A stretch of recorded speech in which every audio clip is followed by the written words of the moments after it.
മറ്റൊരു പ്രധാനപ്പെട്ട വാർത്തയിലേക്ക്. സുൽത്താൻ ബത്തേരിയുടെ പേരുമാറ്റത്തിൽ നിലപാട് ആവർത്തിച്ച് ബി.ജെ.പി. സംസ്ഥാന അധ്യക്ഷനും വയനാട് മണ്ഡലത്തിലെ എൻ.ഡി.എ സ്ഥാനാർത്ഥിയുമായ കെ. സുരേന്ദ്രൻ.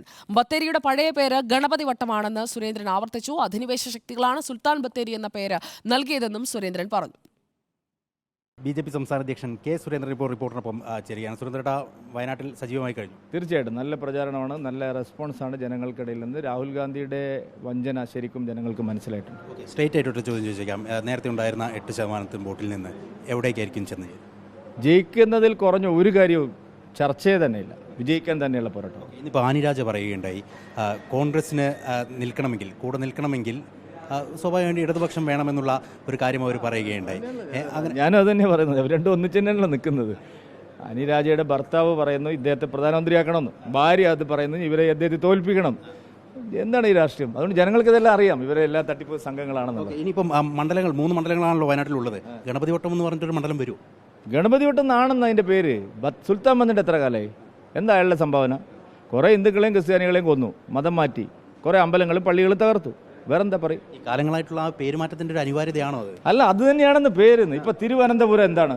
അനന്തപുരി എന്ന് പറയുന്നത് എന്താണ്? സാക്ഷാൽ പത്മനാഭസ്വാമിയുടെ പുരമാണ്. അതിന് പറഞ്ഞ ഗണപതി വട്ടമാണത്. ഗണപതി സർക്കിൾ ആയിരുന്നു അത്. അതിന് പേര് നിങ്ങൾ CPM-മാരും കോൺഗ്രസ്സുകാരും ഇത് വിളിക്കുന്നു.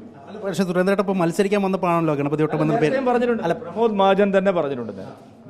അതുകൊണ്ട് ആ പേരിൽ തന്നെ ഉറച്ചിരിക്കും. ഞാൻ ആ പേര് തന്നെയാണ് എപ്പോഴും വിളിക്കാറുള്ളത്. ഗണപതി വട്ടം തന്നെയാണ് പറഞ്ഞത്. What is there in Sultan Bathery? Battery എന്ന് പറഞ്ഞാൽ അവിടുത്തെ വെടിപ്പുരയാണ്.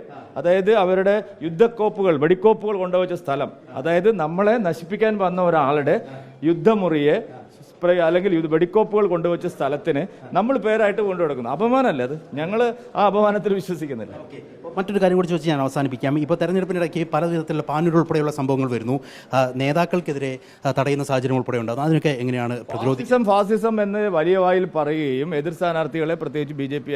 NDA സ്ഥാനാർത്ഥികളെ ഇല്ലായ്മ ചെയ്യുകയും ചെയ്യുന്ന ഒരു സമീപനമാണുള്ളത്. എല്ലായിടത്തും ആക്രമണമാണ്. കോളേജിൽ പോകാൻ പറ്റില്ല, തെരഞ്ഞെടുപ്പിൽ വോട്ട് ചോദിക്കാൻ പറ്റില്ല, സ്ഥാനാർത്ഥി പ്രകടനം നടത്താൻ പറ്റില്ല. വി. മുരളീധരനെതിരെ ഇന്നലെ ആക്രമണം നടന്നിരിക്കുന്നു. ഫാസിസ്റ്റ് ശക്തികൾ ഇത്രയും കാലം വിചാരിച്ചത് ബി.ജെ.പിയെ സീരിയസ് ആയിട്ട് പരിഗണിക്കേണ്ടതില്ലെന്നാണ്. ഇപ്പോൾ അവർക്ക് മനസ്സിലായി ഞങ്ങൾ ശരിയായ ദിശയിലാണ് പോകുന്നത്, ജനപിന്തുണ കിട്ടും, അപ്പോൾ പിന്നെ ആക്രമിക്കാം.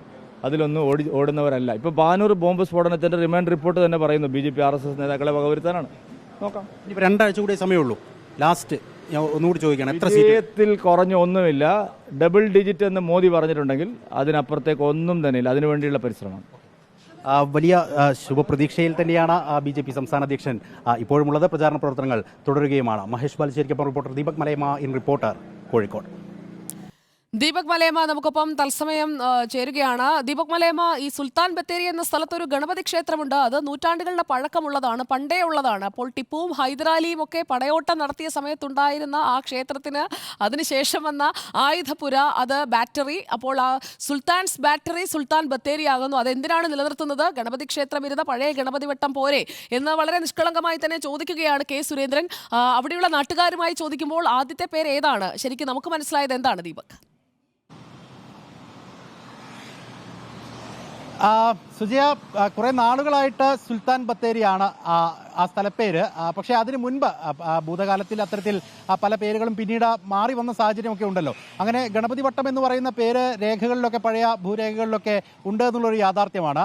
ഇപ്പോൾ കെ. സുരേന്ദ്രനോട് ചോദിക്കുമ്പോൾ അദ്ദേഹം പറയുന്നത് പ്രമോദ് മഹാജൻ തന്നെ നേരത്തെ അത് ഗണപതി വട്ടം എന്നുള്ള പേരാക്കി മാറ്റണമെന്നുള്ള ആവശ്യം ഉന്നയിച്ചിരുന്നു എന്നുള്ളതാണ്. എന്നാൽ ഇങ്ങനെ അധിനിവേശ ശക്തികൾ കൊണ്ടുവന്ന ഒരു പേര് അതിപ്പോഴും ഇങ്ങനെ താങ്ങി നടക്കുന്നത് എന്തിനാണ് എന്നുള്ളതാണ് സുരേന്ദ്രൻ പ്രധാനമായും ചോദിക്കുന്നത്. അത് അത്തരത്തിൽ വിജയിച്ചു വരികയാണെങ്കിൽ ആ പേരുമാറ്റം ഉണ്ടാവും എന്നുള്ളതാണ് സുരേന്ദ്രൻ പറയുന്നത്. പക്ഷേ നാട്ടുകാർ അതിനോട് എങ്ങനെ പ്രതികരിക്കുമെന്നുള്ളത് നമുക്ക് വയനാട്ടിൽ നിന്ന് തന്നെ അതിൻ്റെ റിയാക്ഷൻസ് പൂർണ്ണമായും വരേണ്ടതാണ്.